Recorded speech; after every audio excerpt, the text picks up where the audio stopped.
இந்த சூழலில் இந்த நெருக்கடியில் என்னை விட்டு போயிருக்கணும், ஏன் போல? நான் நினைச்சா பண்ணலாம் சோ, ஆனா பண்ண மாட்டேன்.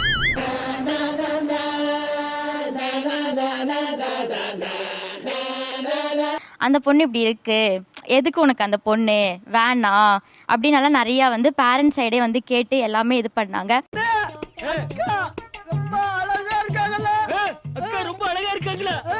4 years வந்து இவர் வந்து நான் பார்க்கல, ஒரு பிரச்சனைனால நினைச்சிருந்தா அந்த 4 years என்னை விட்டு போயிருக்கலாம். தெரியல, லவ் பண்ணிட்டேன் போல. ஏன் 4 yearsக்கு அப்புறம் மறுபடியும் வந்து எங்க அம்மா கிட்ட சண்டை போட்டு மேரேஜ் பண்ணாங்க. இப்போ எங்க அம்மாவும் அதான் கேக்குறாங்கல்ல, எப்படி அன்னைக்கு வந்து என்கிட்ட சண்டை போட்ட, என் பாப்பா தான் வேணும் நீ ஏன் கேட்ட அப்படின்னு. ஒரு ஊரா பொண்ணு கிட்ட ஒரு நாதாரையும் தரமாட்டேன்ட்டான், அதான் காரணம்.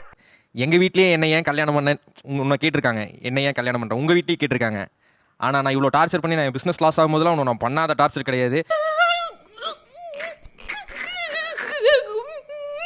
இப்போ கல்யாணம் இத்தனைக்கும் நீ உன்னோட துபாயில வேலையெல்லாம் விட்டுட்டு வந்து என்ன கல்யாணம் பண்ண, என்னை ஏன் கல்யாணம் பண்ண, ஏன் என்னை விட்டுட்டு இன்னும் போல நீ?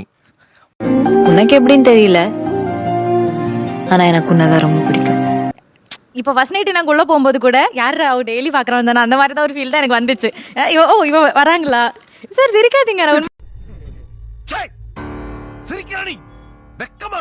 இந்த பையனை கல்யாணம் பண்றான்னு கேட்டாங்க, உங்க வீட்லயே கேட்டாங்க, ஃபேமிலிலே கேட்டாங்க, ஏன் என்ன கல்யாணம் பண்ண?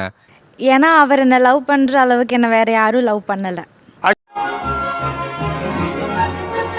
ஏன் இந்த இடத்துல விட்டுட்டு போல? டிரைவர் உங்க அப்பா வந்து உனக்கு வேண்டவே வேண்டாம், எனக்கு அந்த டிரைவர் பையனை நீ கல்யாணம் பண்ணிக்க வேண்டாம்னு சொல்றாரு.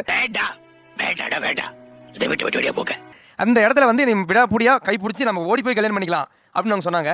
ஏன் என்ன அந்த இடத்துல உன்னால விட்டுட்டு போக மனசு வரல? நான் இது வரைக்கும் நான் கேட்டதில்ல. ஏன் நான் கூப்பிட்டு கேக்குறேன், எம்மா எம்மா என்னம்மா இது, என்ன அப்படி பிடிச்சு போச்சு? அது என்னன்னு தெரியலைங்க சார், அவரை பார்த்தோன்னே எனக்கு அப்படியே பிடிச்சிருந்துச்சு. அப்படியே பிடிச்சிக்கிச்சா? அப்படி பிடிச்சி சொல்லே நல்லா இருக்கு, அப்படியே பிடிச்சிக்கிச்சா சார்? உன்னை பார்த்த பின்பு நானாக இல்லையே. ஃபர்ஸ்ட் பார்த்த மாப்பிள்ள அவர் தாங்க சார், அதனால அப்புறம் கொஞ்சம் அழகா வேற இருந்தாருங்க. இப்போ என்ன பண்றீங்க? இப்போ டிரைவர் தான் சார், 2 பேருமே டிரைவர் சார். ஓ, 2 பேருமே டிரைவர். நீங்களும் டிரைவரா? ஆமாங்க சார், ஆமாங்க சார். என்ன வண்டிலாம் ஓட்டுவீங்க நீங்க? எல்லா வெஹிக்கிளும் ஓட்டுவீங்க சார், லாரியில இருந்து எல்லா வெஹிக்கிளும் ஓட்டுவீங்க. அப்படியா? எந்த ஊரு? நாமக்கல் சார். நாங்கள் டிரைவர் மட்டும் இல்லை சார், 2 பேரும் சேர்ந்து மூட்டை தூக்கி ஆகணும். எங்கள் வண்டி ஒரு கோன் மூட்டையோட வெயிட் 60 கிலோ. அந்த மூட்டையை நாங்களே ஏற்றணும், நாங்களே இறக்கணும் சார். அந்த எல்லாவும் பார்த்துப்பா.